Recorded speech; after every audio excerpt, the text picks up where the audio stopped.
All right, everyone, welcome to another live stream. This is you're watching esports and information.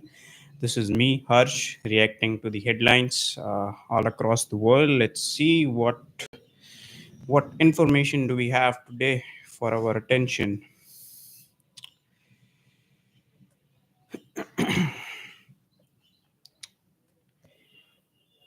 Yeah, this stream was supposed to begin at 8:30. However, there were some technical issues which I had to sort out before we could start the stream. So apologies for starting late. All right. So now that we are here, let's start off with some of the information from our own country. All right. The new prime minister, not obviously new, the new term of the prime minister is going to begin from the 9th of this month. And he's supposed to take the oath on the 9th of June, which is Sunday, if I'm not wrong. And Delhi Police has put out a press note telling all the people living in the nearby area and all the other people who will be visiting that area to not fly any aerial platforms like drones, UAVs, paragliders, paramotors, hand gliders. So this is for the security of the head of the government, and it's a standard procedure. Okay, so yeah, so for the security reasons, Delhi police has put out a communique, a press note. Okay, this shall remain in force for a period of 2 days. That is up to 10th of June. Okay.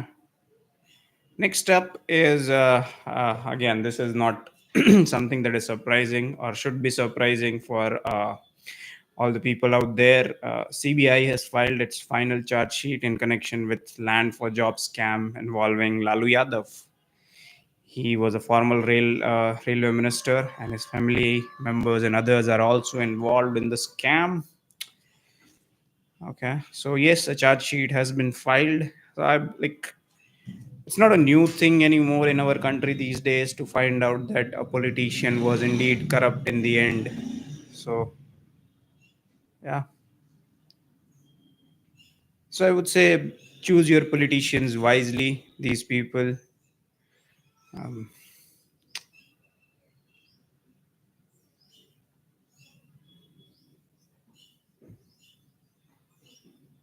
okay,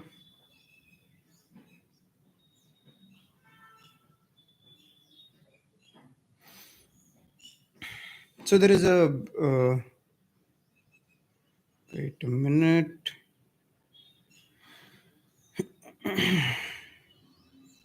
All right. So, National Investigation Agency, for those of you who don't know, NIA is a counterintelligence agency for terrorist modules all across our country. It is, like as the name mentions, it is a national agency that looks into the case of terrorism and counterterrorism and espionage.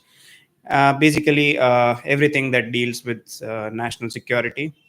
So, there is a I wouldn't say a party exactly. There is a group in very much active in the southern states, that is Popular Front of India. Um, like it has some terror links, I would say, and one of the former vice presidents of our country also has given a speech on one of the functions that was organized by Popular Front of India. So it is currently under investigation by the NIA, and a special NIA court in Chennai has granted permission to attach the properties of an accused named Subair. Okay. So Subair, and with another one, he is accused of being involved in a gruesome killing of S. Sasikumar, who was a spokesperson of the Hindu Front, Coimbatore. Yes, so they're involved in a gruesome murder, these two fellows, and their property has been attached. For those of you who don't know, in legal parlance, whenever they attach a property, that means it could be confiscated, it could be used as a leverage to take punitive measures against you. So yeah, I don't know why these political parties in our country are led to flourish. You know, parties that have clear links to terrorist organizations, but they're allowed to flourish in our country. Yeah, so much for freedom of expression. All right, next up is yes, NDA has staked claim to form a government at the center. They have managed to stitch together a coalition of multiple parties. Two of the major members of that coalition is the TDP, Telugu Desam Party, led by Chandrababu Naidu. He's also supposed to take oath as the Chief Minister of Andhra Pradesh. Similarly, another party that is JDU, Janata Dal United, that is also one of the coalition partners of, I would say, NDA. Okay.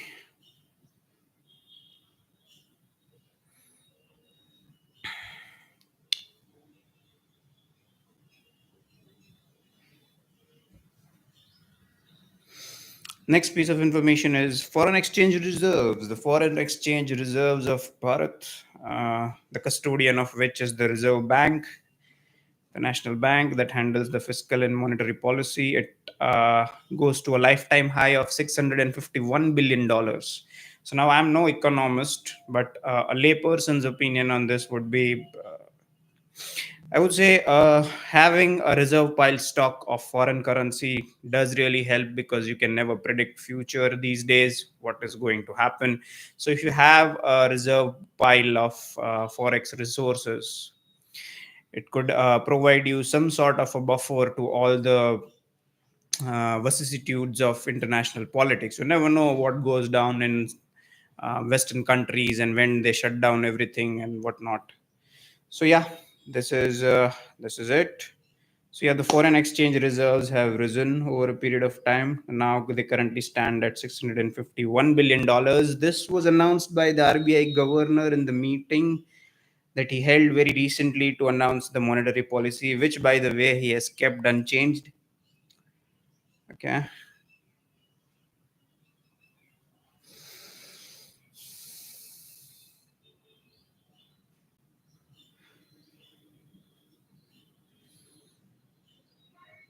let me try something. Let me see how this works.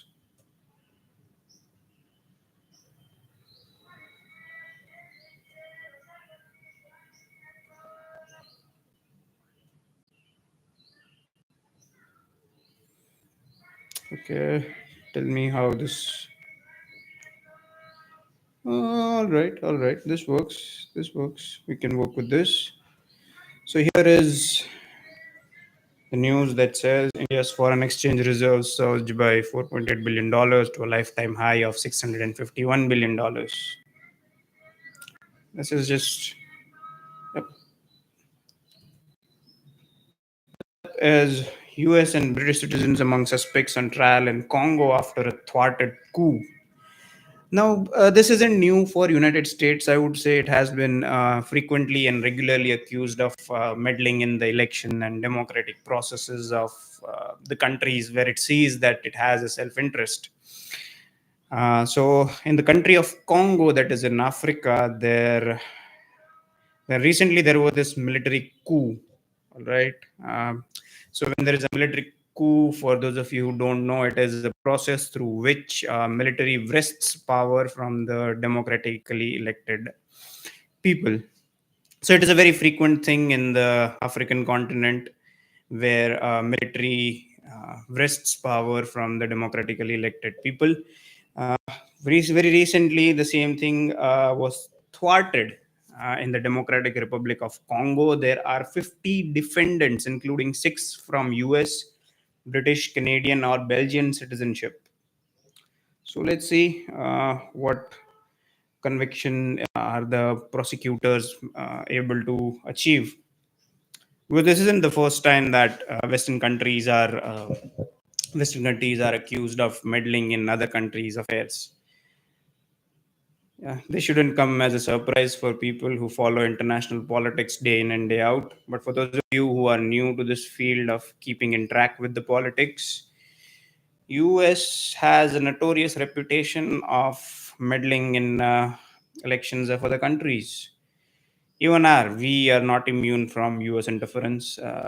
Even the 2024 general election to the Lok Sabha, they weren't exactly immune from the interference of United States. There are reports out there in the media that say that there were many multiple pages on social media that produced contents and toolkits to somehow undermine the achievements of the NDA government. And yeah, it's a very deep conspiracy, and the more you try to get to the bottom of it, the more you realize there is a continuous cover up going on. Somebody is making deliberate and excellent efforts to cover their tracks that nobody finds out what's at the bottom of it.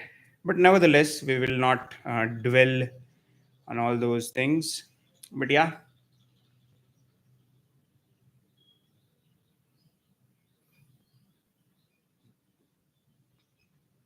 this is it. They are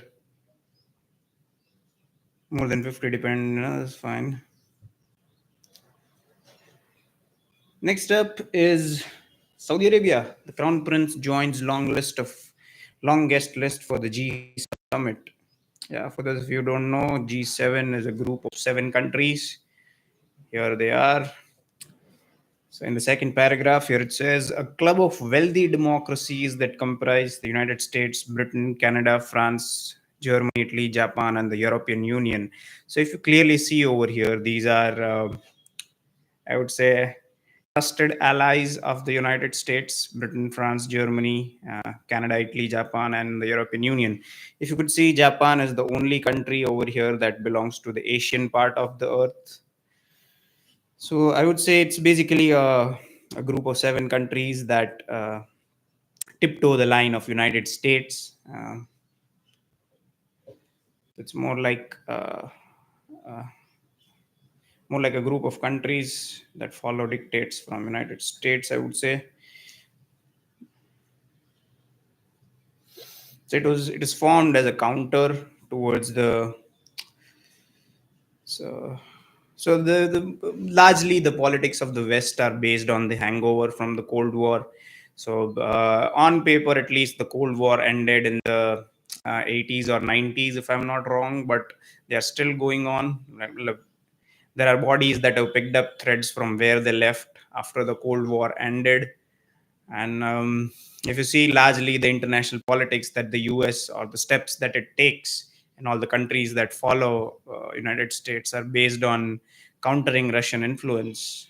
So group of 7, if you see, there is no Russia over here amongst the member states of G7. And Russia isn't exactly as well. All right, here it is. Diplomats had already released a list of many of those expected the June 5th gathering, including the leaders from Bharat, South Africa, Brazil, Argentina, Turkey, Algeria, Kenya, Mauritania. So Russia is never. I guess it was a few years ago. Russia was invited. It was supposed to be a lasting member of this group, but it did not last. So it has now come out to be a group, a group of countries that tiptoe US's line, and as somewhat of a counter towards Russia, and up to some certain extent, I would say China as well, because everything in relation to Russia is does tend to have effects on China as well. And let's see. It would be interesting to see how the Prime Minister of Bharat, since this would be his first overseas trip. Here it is. It will be the first overseas trip for Bharat's Narendra Modi since his election victory this week. And all for Cyril Ramaphosa.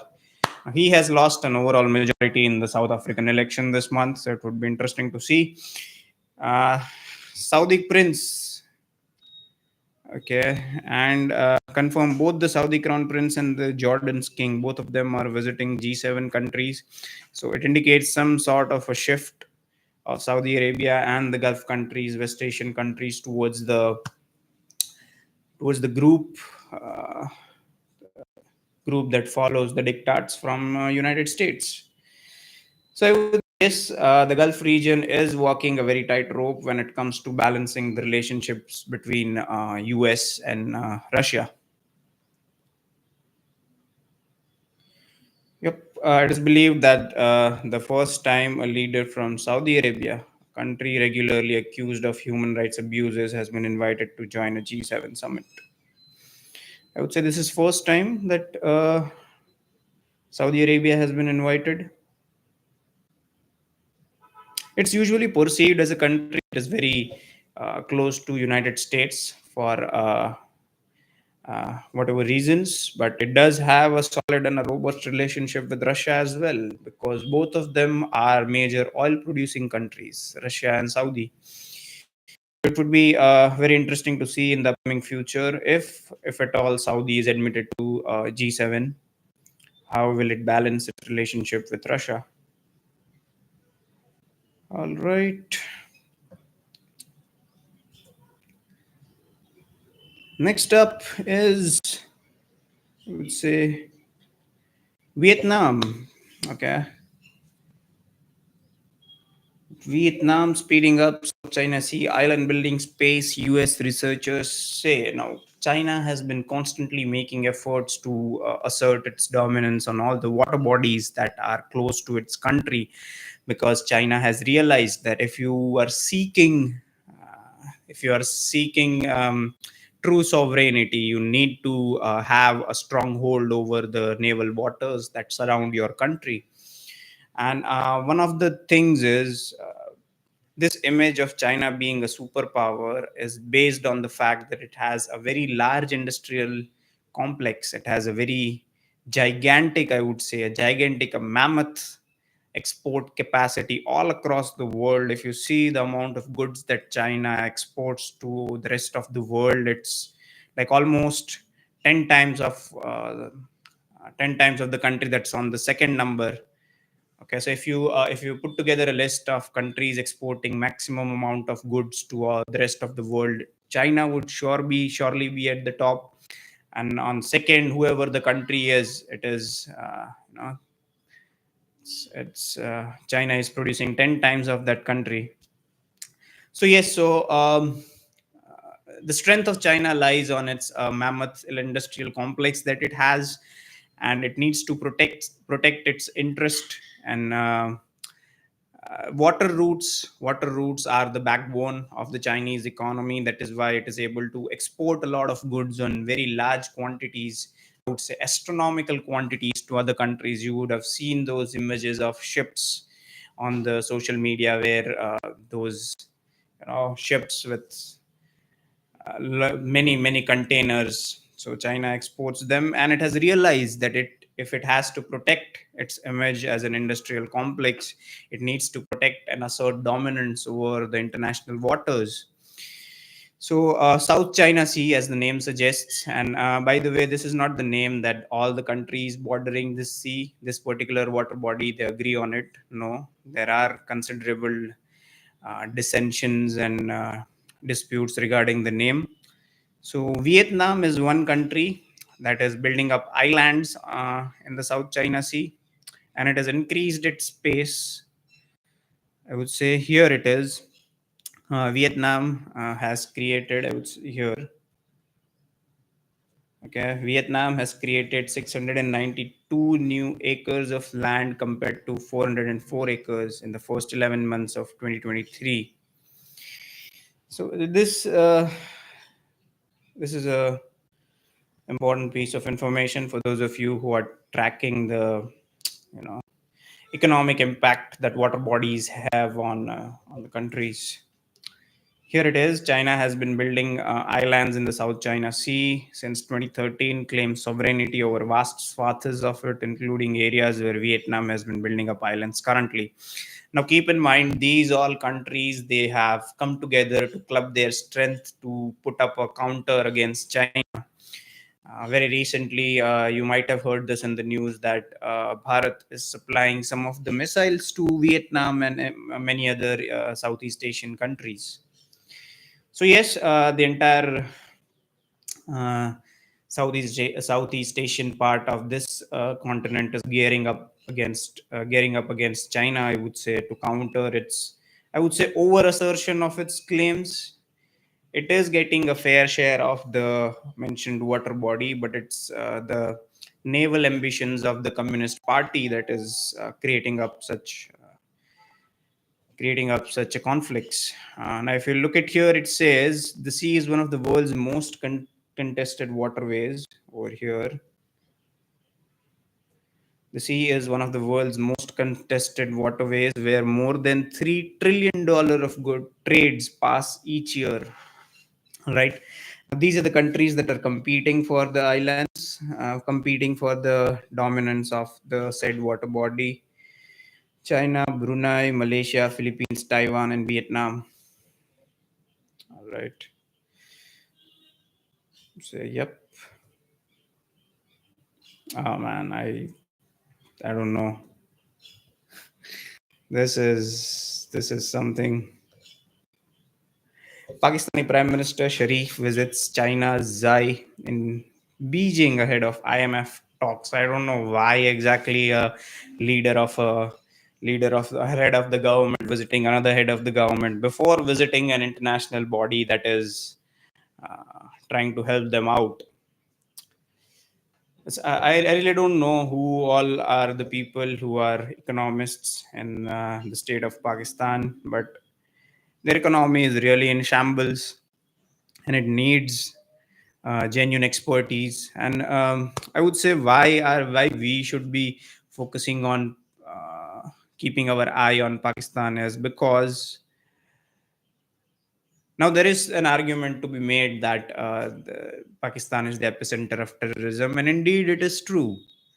You cannot deny the fact that Laden was caught in the precincts of Pakistan, and we don't know how many more others are being hidden by the state of Pakistan. But that point is on the side right now. But if we simply merely focus on the economic situation of that country, and why should we be more concerned than what we are right now, is if at all it manages to completely come under the debt of China, there wouldn't be much that would we would be able to do, because Pakistan has a notorious image of military coups, and people over there, they are not exactly very I would say not exactly very pragmatic when it comes to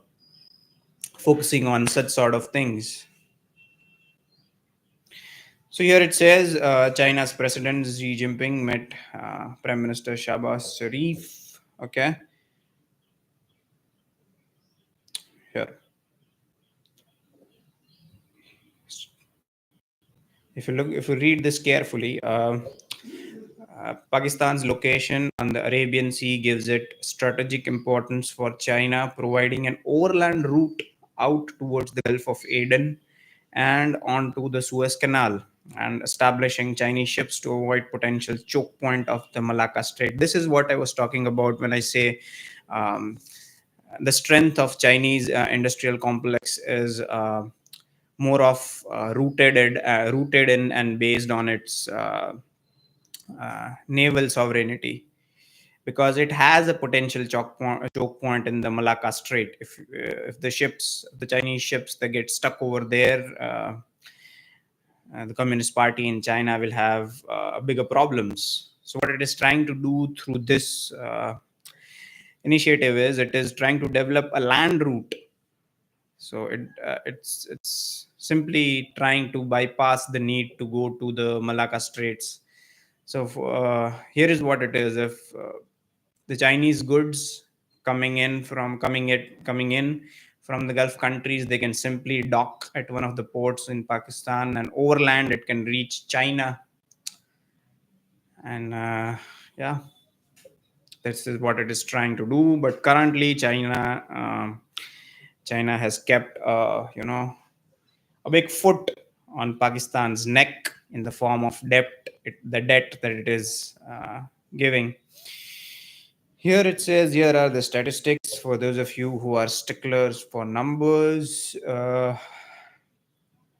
So Pakistan is seeking $6 billion under a new IMF program, but it already owes $27 billion to China. Okay. So Pakistan, if you focus on this line here, it says Pakistan owes China almost 13% of its total debt. Okay. And also, Pakistan owes over here, focus on this line, the World Bank and the Asian Development Bank, to which Pakistan owes $16.2 billion dollars and $13.7 billion. Dollars. So I would say I really don't understand how will Pakistan manage to repay all these debts. But if at all, let's consider a scenario where it totally goes bankrupt and it is not able to pay any of the loans that it has taken, then it would be a tough time to understand what way Pakistan will take. Because if we have China right in our backyard on the western side as well, it's going to be a very difficult situation.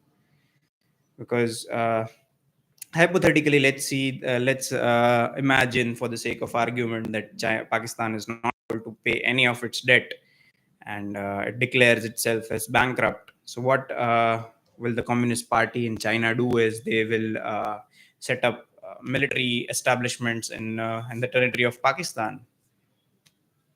And I would say it would be a dangerous precedent for the foreign relations of Bharat and China. Now, so so the you know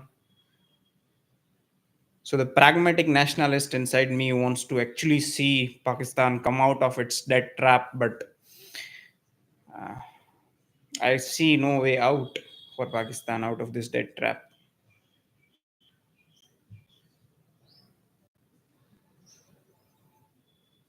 Here, so again, one of the more examples of China asserting its dominance over the waters. Now, this time it is Japan that has been at the receiving end. Usually, it is Philippines or Thailand or some other country, but this time it is Japan. Now, China has been having regular problems with Japan because number one is it is a US ally. It is a strong US ally in Asia. So, United States has naval bases in the territory of Japan. So that is reason number one. Reason number two is culturally, I would say, culturally, Japan is more closer to China if you compare Japan and US. So if United States needs to make any headway, any real headway into its Asian policy, it will need Japan, I would say. So here, was if you focus on these lines, the first time that Chinese vessels carrying what appeared to be cannons entered its territorial waters in the East China Sea surrounding the disputed islands. Yeah, so there isn't agreement even upon the name of those islands. So there is territorial disputes. If you don't already know, China has territorial disputes with all its land neighbors. So this should be a good example of its territorial and naval ambitions as well. Okay, so yeah, it quite frequently has problems, with things like this. All right, we have come to the end. We've come to the end of this stream, but that's about it for today. I guess you enjoyed it. Thank you for watching. Subscribe to our channel if you like such content. We are coming up with a lot of new other segments as well. So subscribe and like and watch out this space for exciting new content. Thank you.